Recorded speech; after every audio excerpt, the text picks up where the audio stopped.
Microbiology with urea Khan.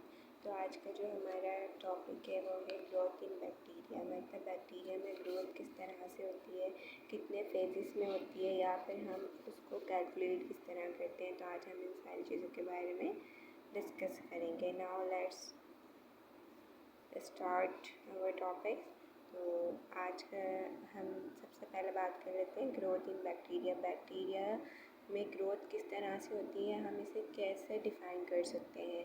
तो हम इसे इस तरह से डिफ़ाइन कर सकते हैं, इंक्रीज़ इन पॉपुलेशंस, क्योंकि इंक्रीज़ इन पॉपुलेशन मतलब बैक्टीरिया एक से दो में डिवाइड हो रहा है, तो उसकी पॉपुलेशन बढ़ रही है ना, एक के बाद एक तो मल्टीप्लिकेशन हो रही है। तो इंक्रीज़ इन पॉपुलेशन मतलब एक से दो में डिवाइड होना या फिर मल्टीप्लाई होना। लेकिन ये किस पे डिपेंड करेगा कि जब वहाँ पर जहाँ पर उसको फेवरेबल कंडीशन मिल रही है वो वहाँ पर जो है अपनी मल्टीप्लिकेशन स्टार्ट करेगा। जैसे फेवरेबल कंडीशन से मुराद जैसे टेम्परेचर उसको उतना मिले, पीएच उसको उतनी मिले जितनी उसको रिक्वायरमेंट है, न्यूट्रिएंट्स ईटीसी इस तरह से जितनी भी रिक्वायरमेंट्स है उसको उतनी मिलेगी, तो फिर वो फेवरेबल कंडीशन बन जाएगी। फिर वो वहाँ पर बैक्टीरिया जो है वो ग्रो करना स्टार्ट कर देगा। इसके बाद मैंने इसकी एक और डेफिनेशन लिखी है ताकि आपको थोड़ा और इजी हो जाए। Microbes growth represent increasing in number of bacteria not a bye size. आप देखें, अगर हम किसी ह्यूमन ग्रोथ की बात करते हैं या फिर किसी भी एनिमल, किसी भी मतलब कि ह्यूमन बींग्स की बात करते हैं, तो उसमें क्या आता है कि भाई ग्रोथ हो रही है, इसका मतलब बढ़ रहा है इंसान। जैसे बच्चा था, बच्चे से जो है टीन एज से जो है वो यंग से ओल्ड, तो ये उसका मतलब साइज़ इंक्रीज़ हो रहा है। लेकिन यहाँ पर साइज़ इंक्रीज़ नहीं होता। हाँ, जब हम बैक्टीरिया की ग्रोथ की बात करते हैं तो उसके इंक्रीजिंग इन नंबर, यानी कि नंबर ऑफ़ बैक्टीरियाज बढ़ते हैं। ठीक है, नंबर ऑफ़ बैक्टीरिया बढ़ते हैं, साइज़ नहीं बढ़ेगा बैक्टीरिया का, ये याद रखिएगा। क्योंकि समटाइम्स ये भी जो है वाइवा वगैरह में क्वेश्चन पूछ लेते हैं कि बैक्टीरिया ग्रोथ का मतलब क्या होता है, कि बैक्टीरिया साइज़ में बढ़ता है या फिर किस तरह से होता है। तो वो साइज़ में इंक्रीज़ नहीं होता, बढ़ता नहीं है, बल्कि उसकी जो नंबर है, नंबर ऑफ़ बैक्टीरिया, वो डिवाइड होता है। ठीक है, बाइनरी फ्यूजन होता है, उसके बाद जो है वो एक से दो में डिवाइड हो जाता है। अब हम बात कर लेते हैं इसके फेजेस की। कितने फेज़ होते हैं हमें पता है, इसके 4 फेज़ होते हैं। लेग फेज़ होता है, लॉग फेज़ होता है, स्टेशनरी फेज़ होता है और डिक्लाइन और डेड फेज़ होता है। ठीक है, तो मैं थोड़े ग्राफिक वे में भी आपको समझाऊंगी। पहले हम इसकी डेफिनेशंस की बात कर लेते हैं कि लेग फेज़ क्या होता है। लेग फेज़ को देखिए, मैंने उर्दू में भी लिखा हुआ है वक्फ़ा।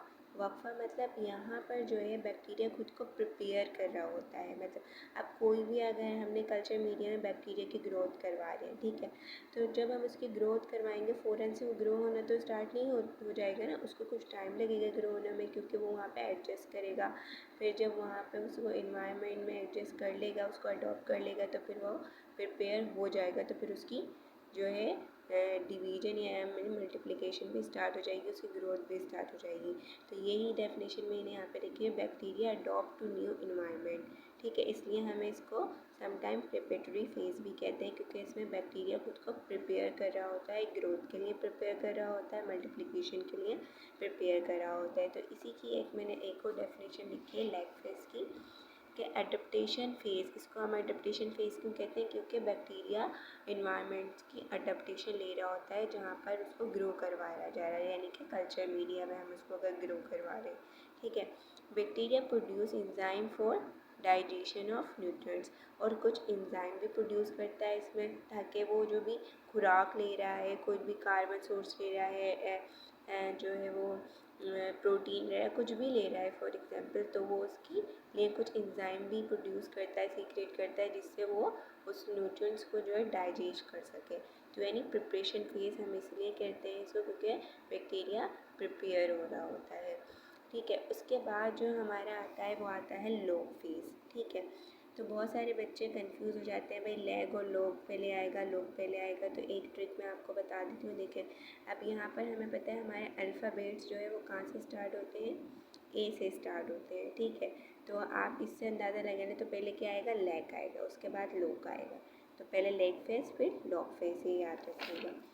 तो इसके हम लॉग फेज़ को लॉगरिथम फेज़ या एक्सपोनेंशियल फेज़ भी कहते हैं, यानी लॉग फेज़ का ये दूसरे दो नाम भी है, लॉगरिथम फेज़ या एक्सपोनेंशियल फेज़। तो इसमें क्या होता है, bacteria increase in number very rapidly symptoms appear at this stage, यानी इसका मतलब क्या हुआ, बैक्टीरिया जो है इसमें डिवाइड होना, इंक्रीज होना शुरू हो जाते हैं, उनकी नंबर जो है रैपिडली यानी कि डबलिंग होना शुरू हो जाती है, यानी कि 1 से 2 होंगे, 2 से 3, तो इस तरह से वो डबलिंग हम उसे कहते हैं कि वो 1 से 2 में डिवाइड होना शुरू हो जाते हैं। और ज़्यादातर ये जो फेजेस, ग्रोथ फेज होता है ना, जो ग्रोथ बैक्टीरिया की ज़्यादातर हम बात करते हैं फेजेस वाला, तो ये होता है एक सेप्रोपैटिक बैक्टीरिया जो होते हैं या फिर पैरासिटिक, क्योंकि देखें और सिम्टम्स की इसमें यहाँ पे बात आई है तो मैं आपको ये बता रही हूँ, क्योंकि ये ज़्यादातर सेप्रोपैटिक और पैरासिटिक में इसलिए होते हैं क्योंकि वो अब पैरासिटिक होगा तो उसका एक होस्ट होगा जिसमें वो अपनी ग्रोथ करवाएगा, ठीक है। तो वहाँ पर अगर वो, जैसे कि अगर किसी भी ह्यूमन बॉडी में बैक्टीरिया चले गया है तो उसमें जब उसका लोग फेज होगा ना, तब उसके सिम्टम्स अपीयर होना शुरू होंगे उस स्टेज में, ठीक है। लेग फेज में तो वो इन्वायरमेंट को अडॉप्ट कर रहा होगा, लेकिन जैसे ही लोग फेज स्टार्ट होगा तो वहाँ पर उसके सिम्टम्स अपीयर होना शुरू हो जाएंगे, ठीक है।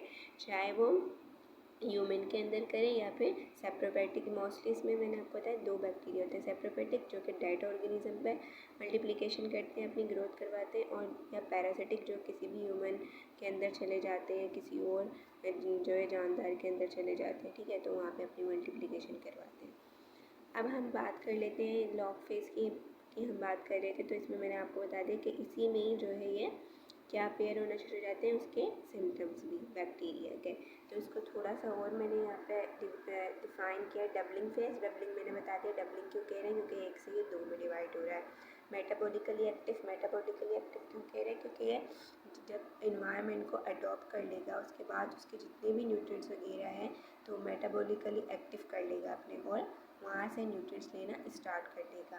एक्युमुलेशन ऑफ टॉक्सिक प्रोडक्ट्स, और क्या करेगा, अपनी जो टॉक्सिक प्रोडक्ट्स हैं उनको भी क्या करेगा, वहाँ से जो है वो प्रोडक्ट्स भी जो है एक्युमुलेट होना स्टार्ट हो जाएंगे, निकलना स्टार्ट हो जाएंगे, ठीक है। चेंज इन पीएच, अब जाहिर बात है जब टॉक्सिक्स निकल रही है तो पीएच तो चेंज होगी, ठीक है। टॉक्सिक्स में ज़्यादातर एसिडिक होता है, टॉक्सिक्स जो है ज़्यादा, सारे ज़रूरी नहीं है कि एसिडिक हो, लेकिन मोस्टली टॉक्सिक्स जो है वो एसिडिक होते हैं, तो उनकी पीएच चेंज होगी, ठीक है। लॉग फेज में ये सारी चीज़ें होंगी। और इसके बाद सम टाइम जो है ये भी होता है, देखें मैं आपको इस ग्राफ के थ्रू बताती हूँ, ये मैंने ग्राफ बनाया हुआ है, देखिए यहाँ पे नंबर ऑफ़ बैक्टीरिया है, ठीक है, यहाँ पे नंबर ऑफ़ बैक्टीरिया एरो को शो कर रहे हैं, यहाँ पर टाइम है, ठीक है, कि कितने टाइम में नंबर ऑफ़ बैक्टीरिया बढ़ रहे हैं। ये है इसका लैग फेज, ये है लॉग फेज, ये स्टेशनरी फेज, और ये डिक्लाइन ऑफ डेड फेज है। अब देखें जैसे लेग फेज स्टार्ट हुआ तो ये बैक्टीरिया प्रिपेयर होना शुरू हुआ। अब ये देखिए ग्राफ आगे बढ़ रहा है, इसका मतलब क्या है कि इसकी ग्रोथ बढ़ रही है, यानी बैक्टीरिया अपने आप को, यानी कि नंबर ऑफ़ बैक्टीरिया बढ़ना स्टार्ट हो गए हैं। जब नंबर ऑफ़ बैक्टीरिया बढ़ना स्टार्ट होंगे तो इसकी ग्रोथ भी ऊपर की तरफ जाएगी। देखिए ग्राफ ऊपर की तरफ जा रहे हैं, यानी कि growth, number of bacteria increase हो रहे हैं, किसके through, binary fusion. Binary fusion भी लॉग फेज में ही होती है कि 1 से 2 में, 2 से 3, 3 से 4 में, इस तरह से नंबर ऑफ़ बैक्टीरिया जो है वो मल्टीप्लाई होते रहते हैं। फिर हमारे पास आता है स्टेशनरी फेज। अब स्टेशनरी फेज क्या होता है ये मैं थोड़ा आपको यहाँ पे बताती हूँ।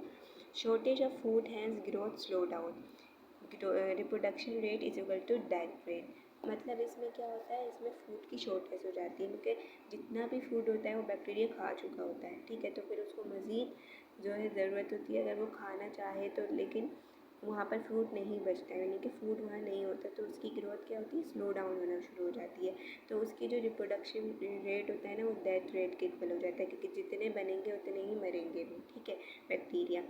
क्योंकि वो हमें पता है वो जब मल्टीप्लिकेशन कर रहे हैं तो उसमें टॉक्सिक भी रिलीज़ कर रहे हैं। अब वो टॉक्सिक जो रिलीज़ कर रहे हैं वो कहीं वेस्ट बाहर निकल तो नहीं रहा है ना, तो वहीं उस जगह है, तो उस जगह पे जो दूसरे बैक्टीरिया हैं वो उनको जो है नुकसान पहुंचाता है, जो लिविंग बैक्टीरिया है, तो फिर वो मरना शुरू हो जाते हैं। तो इस तरह से जो रिप्रोडक्टिव रेट होता है वो डेथ रेट के इक्वल हो जाता है, ठीक है। इसके बाद हमारे पास थोड़ा सा मैंने और यहाँ पे देखें एक्सप्लेन किया हुआ है स्टेशनरी फेज को। Death rate is equal to birth rate, जो मैं आपको ऑलरेडी बता चुकी हूँ। डिप्लीशन ऑफ न्यूट्रिएंट्स, न्यूट्रिएंट्स की कमी हो जाएगी, डिप्लीशन में डेफिशिएंसी यानी कि कमी हो जाएगी न्यूट्रिएंट्स की। एक्युमुलेशन ऑफ टॉक्सिक सबसे इंक्रीजिंग, अब टॉक्सिक्स भी यहाँ पर बहुत ज़्यादा जो है वो इंक्रीज़ होगा, यानी कि वो बहुत ज़्यादा रिलीज़ करेंगे, बहुत ज़्यादा प्रोड्यूस करेंगे टॉक्सिक्स को। स्पोरिलेशन अकर इन दिस फेज, तो यहाँ पर स्पोरिलेशन भी होगी, मीन्स कि यहाँ पर क्या होगा, स्पोरिलेशन किस तरह से होगी कि जब बैक्टीरिया को फेवरेबल कंडीशन नहीं मिलेगी, मतलब उसके न्यूट्रिएंट्स ख़त्म हो रहे हैं, टॉक्सिक्स भी निकल रहे हैं जो उसको नुकसान पहुँचा रहे हैं, तो बैक्टीरिया क्या करेगा, अपने दरमियान अपने जो है वो क्या बना लेगा, एक लेयर बना लेगा स्पोर की, तो वहाँ पर ही स्पोरिलेशन भी होगी। ठीक है, तो अगर आपसे कोई क्वेश्चन करे कि भाई बैक्टीरिया की ग्रोथ में कौन से फेज़ में जो है स्पोरिलेशन होती है, ठीक है, तो आप बता देंगे भाई स्टेशनरी फेज़ होता है, क्योंकि उस फेज़ में डेड रेस ज़्यादा बढ़ जाता है और जो है बैक्टीरिया टॉक्सिक रिलीज़ करने की वजह से वो खुद ही मर रहे होते हैं। ठीक है, तो वो अपने दरमियान एक लेयर बना लेते हैं ताकि वो उसे प्रोटेक्ट कर जाए। ठीक है, जिसको हम एंडोस्पोर बैक्टीरियाज भी कहते हैं ना। तो अब हमारे पास आ जाते हैं क्या, डिक्लाइन और death phase, equate shortage of available food toxic increases. मतलब यहाँ पर भी वही मैंने बताया कि यहाँ पे बहुत ही ज़्यादा शॉर्टेज हो जाती है फूड की, तो टॉक्सिक्स की बहुत ज़्यादा इंक्रीजमेंट हो जाती है, बहुत ज़्यादा इंक्रीज़ हो जाते हैं, तो डेथ रेट जो है वो ग्रेटर देन हो जाता है रिप्रोडक्शन रेट से, यानी कि जितने रिप्रोडक्शन होंगे उससे ज़्यादा मरेंगे बैक्टीरिया। ठीक है, तो इधर क्या होगा, and ultimately they disappear completely from that place, तो इसी वजह से वो उस जगह से कम्प्लीटली क्या हो जाएंगे, डिसअपियर हो जाएंगे। अब ये ग्राफ देखें यहाँ पे स्टेशनरी फेज का मैंने आपको क्या बताया कि यहाँ पर जितनी रिप्रोडक्शन होगी उतनी डेथ होगी, तो यहाँ पर ये क्या हुआ है, इसलिए ये इस तरह से रुका हुआ है कि जो है भाई जितनी ग्रोथ हो रही है उतनी ही डेथ भी हो रही है, तो कोई फ़र्क तो पड़ ही नहीं रहा है। ठीक है, न्यूट्रिशन की अवेलेबिलिटी भी कम हो रही है और टॉक्सिक्स जो है वो निकल रहे हैं, प्रोड्यूस हो रहे हैं, तो इसी वजह से यहाँ पर ये स्टेशनरी में फॉर्म में, स्टेशनरी फॉर्म में। ठीक है, अब यहाँ पर देखें डिक्लाइन और डेथ फेज में क्या हो रहा है, यहाँ पर नीचे की तरफ जा रहा है ग्राफ, मतलब कि बैक्टीरिया क्या हो रहे हैं, उनकी डेथ ज़्यादा हो रही है, मर ज़्यादा रहे, इसलिए ग्राफ आपको नीचे की तरफ जाते हुए नज़र आ रहा है।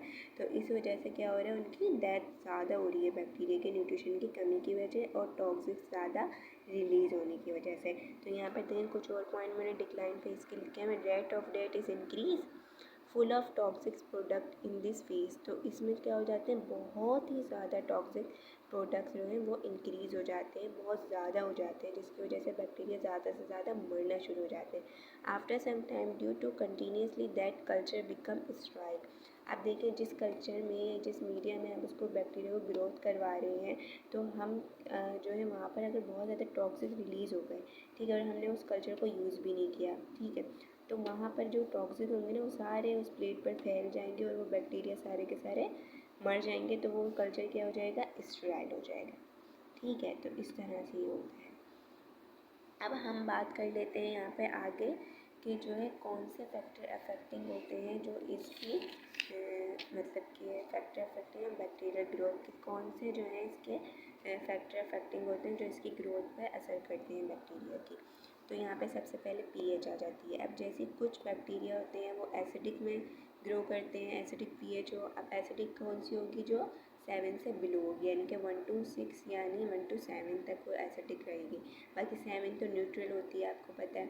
तो ज़्यादातर जो बैक्टीरिया ग्रो करते हैं वो न्यूट्रल पीएच पे करते हैं, ठीक है, जैसे इनकी 7 हो गई। और कुछ जो हैं वो 7 के बाद ग्रो करते हैं, जिनको हम क्या कहते हैं, एसिडोफाइल्स कहते हैं, सॉरी बेसोफाइल्स कहते हैं, यानी कि बेसोफिल्स होते हैं, वो जो है ज़्यादातर बेसिक पीएच पर जो है ग्रो करते हैं। ठीक है, जैसे कि लैक्टोबैसिलस है वो एसिडिक इन्वायरमेंट में ज़्यादा अच्छे ग्रो करेगा। ठीक है, और जो दूसरे बैक्टीरिया हैं लाइक जो बेसोफाइल्स होते हैं वो बेसिक पीएच में ज़्यादा ग्रो करेंगे। इसी तरह टेम्परेचर का भी होता है इसमें जो है रोल, किस तरह से होता है कि 37 एक ऑप्टिमम टेम्परेचर बनाया हुआ है। ऑप्टिमम टेम्परेचर वो टेम्परेचर होता है जहाँ पर बैक्टीरिया की ग्रोथ होती है, यानी कि उसके लिए सूटेबल टेम्परेचर होता है। तो मोस्टली बैक्टीरिया जो है 37 पर ग्रो करते हैं, उनका टेम्परेचर जो होता है। तो ये इस तरह से टेम्परेचर, और इसमें जो है कुछ जो है वो थर्मोफिलिक भी होते हैं, यानी कि थर्मोफिलिक में जो बहुत ही ज़्यादा हाई टेम्परेचर पे ग्रो करते हैं। ठीक है, कुछ उससे लो टेम्परेचर पे ग्रो करते हैं, जिनको हम मीज़ोफिलिक भी कहते हैं। तो ये डिफरेंट जो है टेम्परेचर के हमने नाम रखे हैं कि हाई होगा तो थर्मो, लो होगा तो मीज़ो, और जो 37 होगा वो ठीक मतलब कि टेम्परेचर है, एक ऑप्टिमम टेम्परेचर है, तो उस तरह से।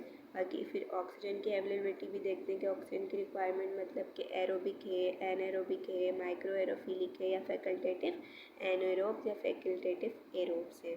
एरोबिक मतलब जिन बैक्टीरिया को ज़रूरत होती है ऑक्सीजन की, ठीक है। एनाएरोबिक जिन बैक्टीरिया को ज़रूरत नहीं होती है ऑक्सीजन की, वो विदाउट ऑक्सीजन ग्रो करते हैं। माइक्रो एरोफिलिक मतलब कि जिन बैक्टीरिया को ऑक्सीजन की ज़रूरत होती है लेकिन बहुत ही कम रेंज में, ठीक है। और फैकल्टेटिव एनाएरोब यानी कि वो के जो विदाउट ऑक्सीजन या फिर ऑक्सीजन की मौजूदगी में भी ग्रो कर जाते हैं, ठीक है। तो ये कुछ थे जो ऑक्सीजन की रिक्वायरमेंट्स की टाइप्स थी जो मैंने आपको यहाँ पे डिफ़ाइन कर दी है थोड़ी थोड़ी। इसके बाद लाइट अवेलेबिलिटी होती है, कुछ ऐसे होते हैं फोटोसिंथेटिक बैक्टीरिया होते हैं, ठीक है। तो उनके लिए जो है जैसे कि समटाइम्स साइनोबैक्टीरिया भी होता है, तो यानी कि उनके लिए जो है फोटोसिंथेटिक होना ज़रूरी, यानी कि लाइट का होना ज़रूरी होता है उनकी ग्रोथ के लिए, ठीक है। तो वो कौन से होते हैं, फोटोसिंथेटिक बैक्टीरिया होते हैं। कुछ होते हैं सॉल्ट कंसनट्रेशन वाले, जिनको सॉल्ट की कंसनट्रेशन अगर ज़्यादा भी हो तो फिर वो ग्रो कर जाते हैं, उनको हम हेलोफाइल्स कहते हैं, ठीक है। तो ज़्यादातर जो होते हैं वो विब्रियो कॉलेरा जो होता है वो हेलोफाइल में आता है, उसमें ये ग्रो कर जाता है। एसिडिक एनवायरनमेंट बेसिक एनवायरनमेंट भी हेलोफाइल ज़्यादातर वही होते हैं जो कि बेसिक होते हैं, ठीक है। बैक्टीरिया होते हैं, बेसोफाइल्स होते हैं। और ऑस्मोटिक प्रेशर में हमारा आता है हाइपोटोनिक, हाइपरटोनिक और जो है आइसोटोनिक। जो हम पढ़ते हैं 3 तरह के होते हैं कि भाई किस में जो है पानी की कंसनट्रेशन ज़्यादा है सेल के अंदर, या फिर जो है उसका सॉल्वेंट या सोल्यूट का, जो तीनों तरह के होते हैं। तो वो ऑस्मोटिक प्रेशर कहलाता है कि उसकी अवेलेबिलिटी कितनी है, ठीक है। तो सेल बैक्टीरिया कितना से ग्रो करेगा, किस तरह से मल्टीप्लाई करेगा, वो ऑस्मोटिक प्रेशर में आ जाता है, ठीक है। हाइपोटोनिक और हाइपरटोनिक और आइसोटोनिक। इसके बाद तो वाटर की अवेलेबिलिटी हो जाती है कि भाई अगर ड्राई कंडीशन हो गई है तो फिर बैक्टीरिया सेल ग्रो नहीं कर पाता, और ज़्यादा है पानी की तो फिर वो भी उसके लिए ठीक नहीं है। तो इस तरह से ये जो है आपको जैसे पता है, अगर हम कल्चर मीडिया भी बनाते हैं, न्यूट्रिएंट फॉर एग्जांपल न्यूट्रिएंट एगार बना रहे हैं या कुछ भी, तो उसमें भी हम डिस्टिल वाटर एक क्वांटिटी में लेते हैं, ठीक है।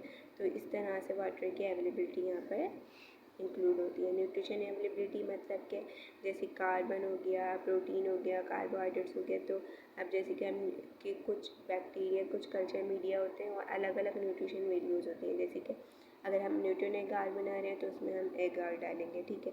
अगर हम जो है वो ब्लड एगार बना रहे हैं तो उसमें एज अ न्यूट्रिएंट ब्लड डालेंगे। चॉकलेट एगार बना रहे हैं तो जो है उसमें ब्लड ही डालेंगे, लेकिन उसको आपको पता है वो दूसरी फॉर्म होती है ब्लड की, ठीक है। तो ये डिफरेंट होते हैं इनरिच मीडिया। तो हर एक की न्यूट्रिशन रिक्वायरमेंट जो है वो अलग अलग होती है, ठीक है। अब हम थोड़ा सा मैंने यहाँ पे इसको और ज़्यादा एक्सप्लेन किया हुआ है, मैंने यहाँ पे टाइप्स भी बताई हैं। अब जैसे आप आगे जाएंगे, अब जैसे आप थर्ड ईयर में हैं या थर्ड ईयर के स्टूडेंट्स हैं या फाइनल ईयर में जाने वाले हैं, तो फिर ये आपके लिए बहुत काम की चीज़ है और आप जो है इंडस्ट्रियल साइड जाना चाहते हैं। तो इंडस्ट्रीज़ में या कुछ मेडिसिन की कंपनी में भी तो की जो है बैक्टीरिया को 2 तरह से कल्चर किया जाता है। तो यहाँ पे मैंने टाइप्स ऑफ कल्चर लिखा है जो इंडस्ट्री में होती है। एक होता है बैच कल्चर, दूसरा होता है कंटिन्यूस फ्लो कल्चर। तो बैच कल्चर में क्या होता है, इसमें जो है fix amount of nutrients added at the time of batch start. यहाँ पर एक मशीन होती है, ठीक है, जिसको हम बैच कल्चर की मशीन कहते हैं। उसमें जो है एक फिक्स अमाउंट में न्यूट्रिएंट ऐड करते हैं, ठीक है।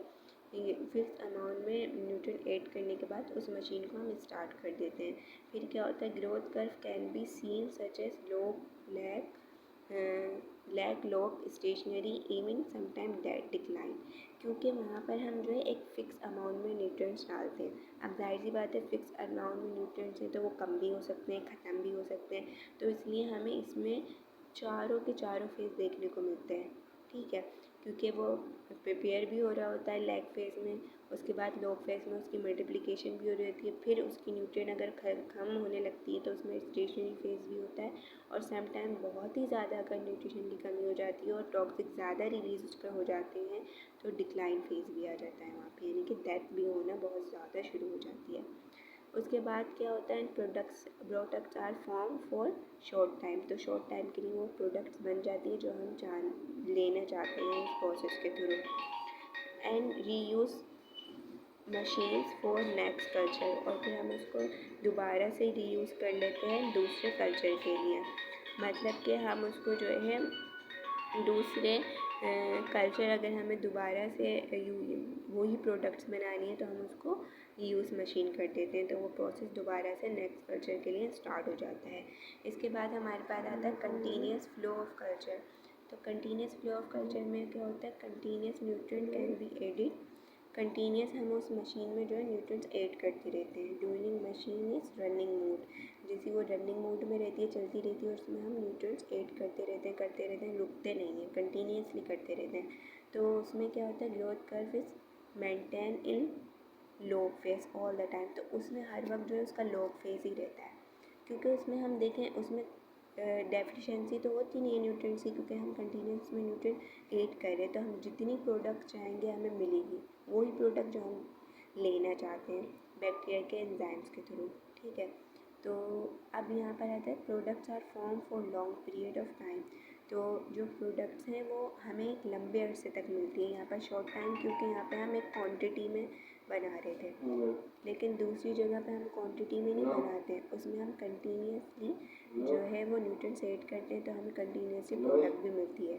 जैसे कि अगर हम ईस्ट इंडस्ट्री में देखें या चीज़ बना रहे हैं, या ईस्ट चीज़ ले रहे हैं, या कीमोटेटिक, इसको हम जो है, इसका एक और नाम है, इसको हम जो है कंटिन्यूस फ्लो कल्चर को कीमोस्टेटिक कल्चर भी कहते हैं। ठीक है, ये भी याद रखिएगा, पूछ लिया जाता है समटाइम। तो जो है प्रोडक्ट्स जो है लॉन्ग टाइम के लिए बनेंगी, लॉन्ग टाइम ऑफ पीरियड के लिए, और जितनी चाहेंगे उतनी प्रोडक्ट बनती रहेंगी कंटिन्यूसली। जैसे कि चीज़ अगर हम बनाना चाह रहे हैं एंजाइम्स की, बैक्टीरिया के एंजाइम एक्सट्रैक्ट किया और उससे हम चीज़ कंटिन्यूसली बन जाएंगी। ठीक है, तो इस तरह से होता है। अब हम बात कर लेते हैं how to calculate the bacterial colonies और बैक्टीरियल ग्रोथ। तो किस तरह से हम जो है इसको कैलकुलेट करते हैं। तो यहाँ पे मैंने आपको कुछ एग्जांपल्स दिए हुए हैं, तो ये एग्जांपल्स आप थोड़ा सा देखें। Bacillus cereus divides every 30 minutes. You inoculate a culture with exactly 100 bacterial cells after 3 hours.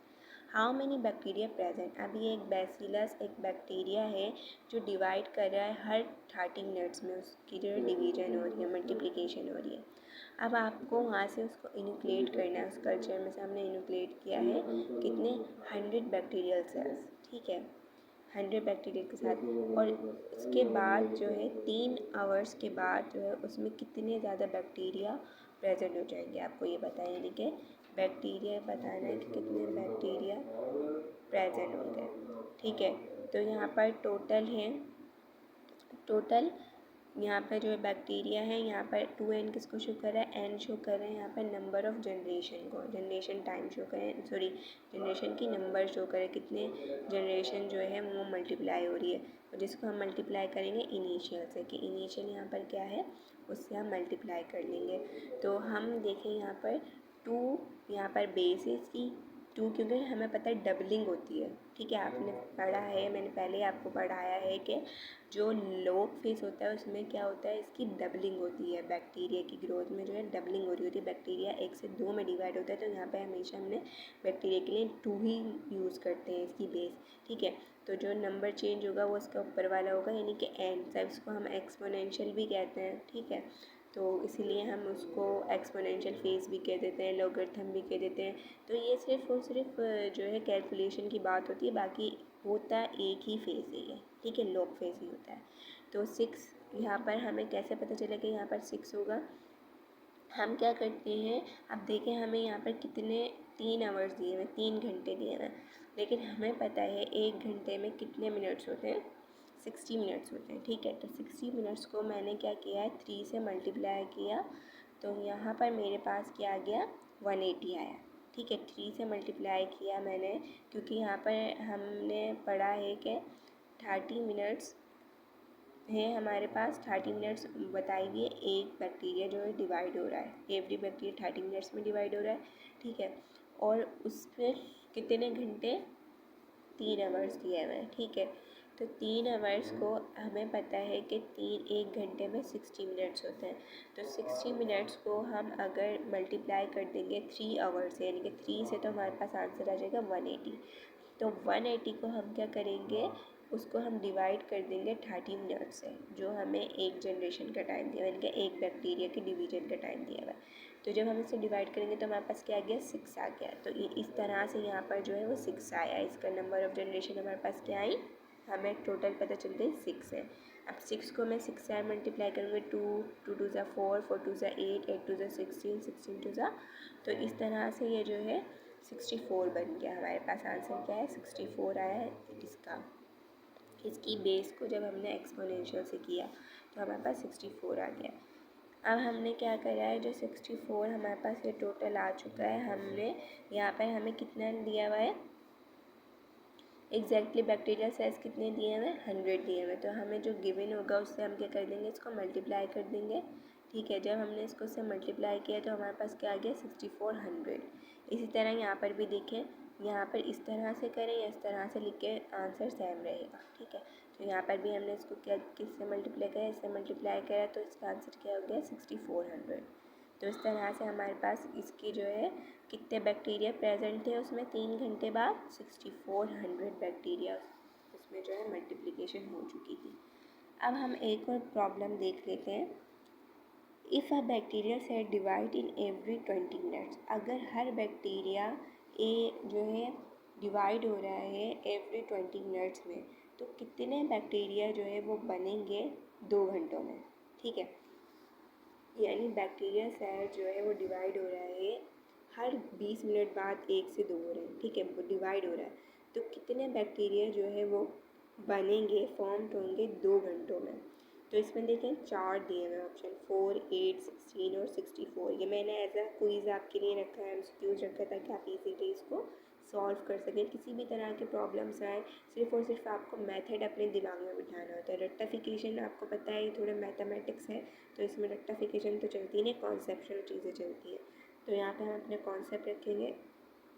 तो अब ये देखें, अब जैसे कि मैंने लिख दिया है first find out the number of generation. सबसे पहले आप क्या देखेंगे कि नंबर ऑफ़ जनरेशन क्या है। ठीक है, अब एन मैंने आपको पहले ही बताया, लेट इट बी मतलब जैसे कि एन को हमने क्या किया है, नंबर ऑफ़ जनरेशन रखा है, is equal to total time for division, जो किसके बराबर है, टोटल टाइम फॉर डिवीजन, यानी कि टाइम फॉर 1 डिवीजन, यानी कि अगर एक बैक्टीरिया जो है वो कितने टाइम में डिवाइड हो रहा है। ठीक है, तो यहाँ पर हमने इधर एन लिखा है, 2 आवर्स लिखे हैं, यहाँ पर हमें 2 आवर्स दिए हुए, और वही जो मैंने देखे ऊपर मेथड किया था ना टाइम को कैलकुलेट करने के लिए, वही मैं यहाँ करूँगी। मुझे 20 मिनट्स दिए हुए, ठीक है, कितने आवर्स दिए हुए, 2 आवर्स दिए हुए। ठीक है, अब 20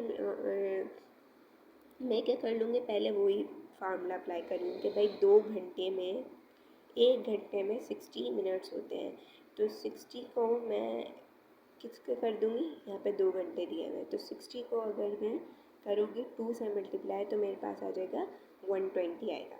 तो यहाँ पे 120 मिनट्स को मैंने किससे डिवाइड किया, 20 से, तो मेरे पास क्या आ गया, 6 आ गया।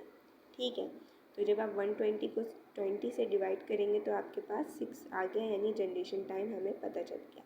क्योंकि हमने पहले ही पढ़ा कि फार्मूले में सबसे पहले हमें क्या निकालना होता है, जनरेशन टाइम। तो यहाँ पे क्या है, 6 जनरेशन टाइम है। ठीक है, तो इसी तरह आप जो है you can answer any question like this using the given formula. इसी फार्मूले के थ्रू आप कोई से भी जो है क्वेश्चन का आंसर निकाल सकते हैं। अब देखिए यहाँ मैंने सिंपल फार्मूला भी लिखा हुआ है, आई क्या है इनिशियल टाइम मल्टीप्लाई बाय 2 क्या है बेस, एन क्या है नंबर ऑफ जनरेशन। ठीक है, जहाँ पर वियर एफ किसको शो कर रहा है, final number of bacteria, initial number of bacteria आई, और जो है यहाँ पर फार्मूला क्या बन गया, जैसे यहाँ पर इनिशियल हमें क्या है, 1 है। ठीक है, इनिशियल हमें 1 दिया हुआ, कुछ नहीं है तो 1 है, तो हमने मल्टीप्लाई का साइन लगाया, 2 का 2 जो बेस थी सेम रही, और हमारे पास जनरेशन टाइम क्या आ गया, 6 जो हम निकाल चुके हैं।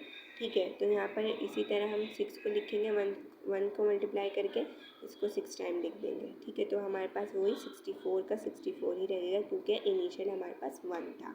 अगर इनिशियल हमें कोई और सा दिया हुआ होगा तो फिर यहाँ पर आंसर भी चेंज हो जाएगा। ठीक है, तो कुछ और प्रॉब्लम्स मैं आपसे यहाँ पर डिस्कस करती हूँ। फॉर एग्जाम्पल हमारे पास ये देखें एक और प्रॉब्लम है, if you start out with the population density of 200 CFU ml of a bacterium that divides every 20 minutes।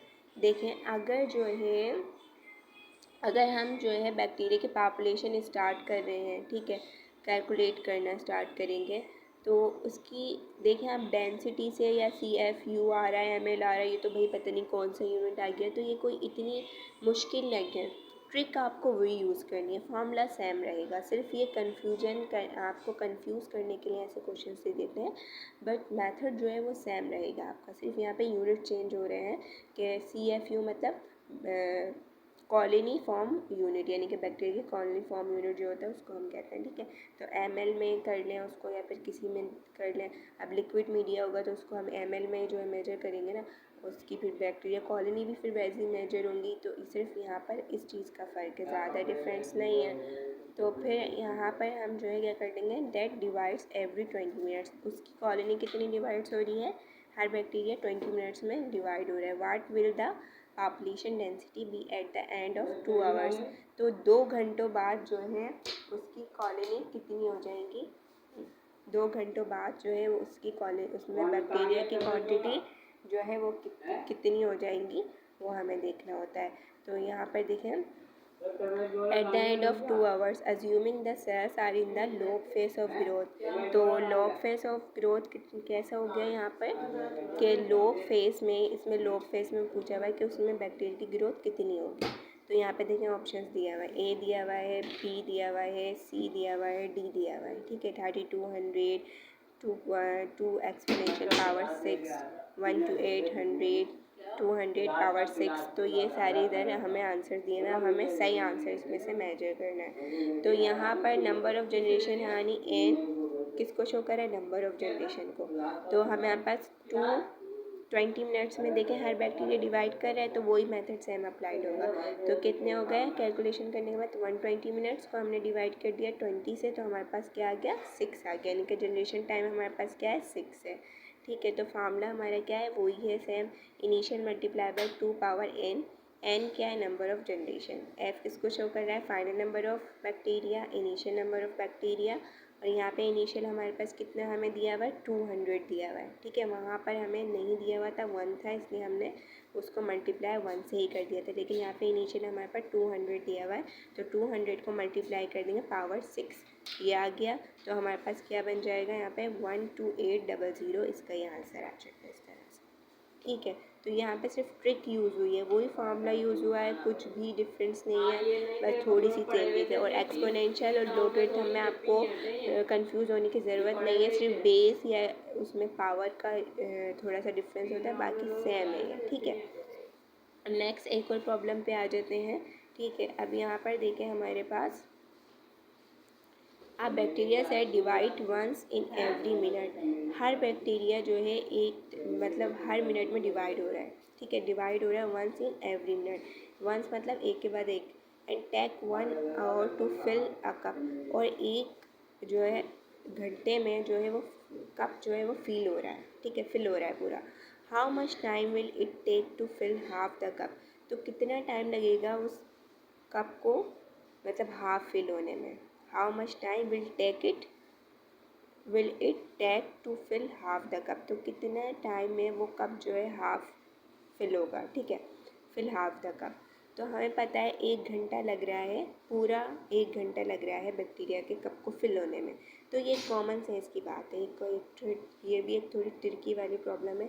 तो भाई हाफ फिल होने में कितना टाइम लगेगा, तो ये देखें आंसर देखें इसका, 4 ऑप्शन दिए हुए, 29 मिनट्स, 30 मिनट, 59 मिनट्स और 60 मिनट। तो यहाँ पर क्या होगा answer, answer will be the 59 minutes as the growth in exponential. तो इसकी एक्सपोनेंशियल में कितनी ग्रोथ होगी, 59, एक्सपोनेंशियल मतलब वही लॉग फेस की बात कर रहे हैं, यानी आप सपोज करते हैं यहाँ पे 10,000 bacteria is required to fill the gap. अब जो है 10,000 बैक्टीरिया हैं जो जिनकी ज़रूरत है कप को फिल करने के लिए, एंड इट टेक्स 1 आवर्स, और वो कितना टाइम ले रहे हैं फिल होने में, 1 घंटा ले रहे हैं। अब 1 घंटे में हमें पता है 60 मिनट्स होते हैं, टू फॉर्म 10,000, तो वो कितने बैक्टीरिया बन रहे हैं, 10,000 बन रहे हैं, ठीक है, 1 घंटे में 10,000 बन रहे हैं। Than half the cup is 5,000 bacteria, तो जाहिर सी बात है हाफ़ करेंगे तो कितने बैक्टीरिया हो जाएंगे, 5,000 हो जाएंगे ना, यानी कि हाफ फिल करेंगे तो 5,000 हो जाएंगे। and that is just before the final division. That is, it take 59 minutes to fill the half the cup and 60 minutes to fill the cup as the growth is exponential. तो एक common sense की बात हो गई कि भाई उसमें मैंने एक एग्जांपल लिया था कि भाई अगर 10,000 बैक्टीरिया है वो कप को फिल कर रहे हैं, ठीक है, 1 घंटे में, और अगर उसका हाफ कप हम करेंगे तो हाफ कप में जो है उसके 5,000 बैक्टीरिया हो जाएंगे। इसी तरह इसमें प्रॉब्लम में हमें कह रहे हैं कि भाई यहाँ पर जो है बैक्टीरियल जो है हर मिनट में कितना डिवाइड हो रहा है। यहाँ पर जो है बैक्टीरिया की आपको कॉलोनीज दी गई हैं, ठीक है। तो अगर वो जो है 1 घंटे में कितने बैक्टीरिया उसमें बन रहे हैं, देखिए फिर से मैं आपको प्रॉब्लम दिखा देती हूँ। अ बैक्टीरिया से divide once in every minute and take 1 hours to fill a cup, यानी कि 1 घंटा ले रहा है वो पूरे कप को फिल होने में। तो हाफ होने में कितना मिनट्स लेगा, 59 मिनट्स, ठीक है। हाफ कप होगा तो 59 में हो जाएगा, हाफ फिल हो जाएगा कप। तो ये एक बहुत ही ट्रिकी थी लेकिन एक इजी प्रॉब्लम थी, ये थोड़ी सी कॉन्सेप्चुअल भी थी। तो आपको अगर आप थोड़ा सा और ध्यान देंगे तो मैंने जो आपको पढ़ाया है वो ज़रूर आपके समझ आएगा। और सिंपली एक फार्मूला मैं आपको बता देती हूँ बैक्टीरिया की कॉलोनी, मतलब कि ये ग्रोथ को मेजर करने के लिए, कैलकुलेट करने के लिए। आप देखें, if a bacterium divide every 20 minutes, अगर बैक्टीरिया डिवाइड कर रहा है हर 20 मिनट में तो उसका फार्मूला होगा I multiply by initial multiply by 2n। 2 क्या है, बेस है, बैक्टीरिया की डबलिंग जो हो रही है वो है लॉग फेज में, और n क्या है, नंबर ऑफ जनरेशन है। तो वही चीज़ मैं यहाँ पे लिख देती हूँ, ठीक है। n किसको शो कर रहा है, नंबर ऑफ जनरेशन को, ठीक है। और 2 क्या है, यहाँ पे 2 कुछ भी नहीं है, 2 जो है बेस है, और I यहाँ पर जो है वो इनिशियल है, ठीक है। तो फाइनल क्या होगा, जो आपका आंसर होगा वो फाइनल आ जाएगा। तो n क्या है, ये पूरा फार्मूला क्या हो गया, total time for division. Total time वही जो हम निकालते हैं, जिसके यहाँ पिछले मैंने इसमें जो है 120 को 20 से डिवाइड कर दिया तो मेरे पास टोटल टाइम आ गया, ठीक है, नन जनरेशन टाइम आ गया। टाइम टेकन फॉर 1 डिवाइड, अब वो जो एक वाला था उसको हम उससे डिवाइड कर देंगे, वही वाला, ठीक है। 30 मिनट्स जैसे एक डिवाइड कर रहा है 30 मिनट्स में, वो हो गया। और टोटल टाइम जो मैंने निकाला 60 को मल्टीप्लाई करके, फॉर एग्जाम्पल अगर 60 को मैं 3 आवर से करूँगी तो मेरे पास क्या आ रहा था, 180। फिर मैंने 2 से किया तो क्या आया मेरे पास, 120 मिनट्स। तो उसको मैंने डिवाइड कर दिया तो मेरे पास टोटल जनरेशन टाइम आ जाएगा, ठीक है। फिर उसको मैं इनिशियल से मल्टीप्लाई कर दूँगी तो मेरे पास टोटल फाइनल आंसर आ जाएगा। तो इस तरह से ये जो है प्रॉब्लम सॉल्व होती हैं। तो ये था आज हमारा पूरा बैक्टीरिया के बारे में, बैक्टीरिया ग्रोथ के बारे में। I hope you can understand what I teach today. So thanks for watching. अल्लाह हाफ़िज़।